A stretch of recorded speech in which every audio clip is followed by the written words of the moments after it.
Hey, I'm Mindy Kinnis. This is The Daily Rage. Thank you so much to those of you who are on my live webinar this morning. It's always good to talk shop with you all. And some people have reached out and they were like, oh, I missed it for whatever reason. Will there be a replay? So yes, I will send out a replay later today once that video is processed and posted where it needs to go. So if you are interested in checking out my simple 3-step process to technical analysis, that is what the topic was. You can check that out today through Friday night. That will be available. I did also receive a question from Ellis this morning. Ellis says, my question relates to mini Dow futures. So in my terminology, that would be the biggie versus the micro Dow futures. So YM versus MYM. I have been trading 4 biggies per scalp trade with an initial 20 tick stop. I am wondering what the change in the stop would be to change to 4 micros. I realize the micro is 1/10 the size of the mini.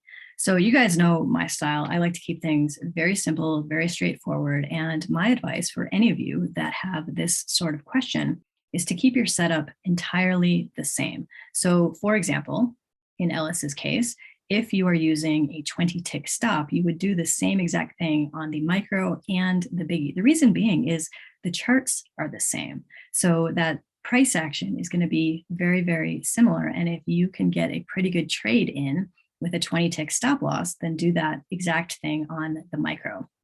The way that I tend to think about it is my max risk. In other words, what is the potential loss that I could sustain in this trade? Or what is my potential profit target that I want to think about?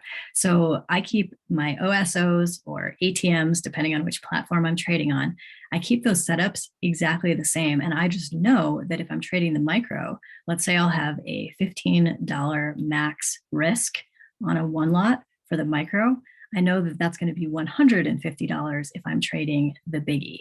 So I personally don't like to lose more than about $150 on any given trade, just based on my account size and my preferences. So that is my max risk on that trade if I was trading the Russell, the biggie. So I just keep the exact same stuff on the micros.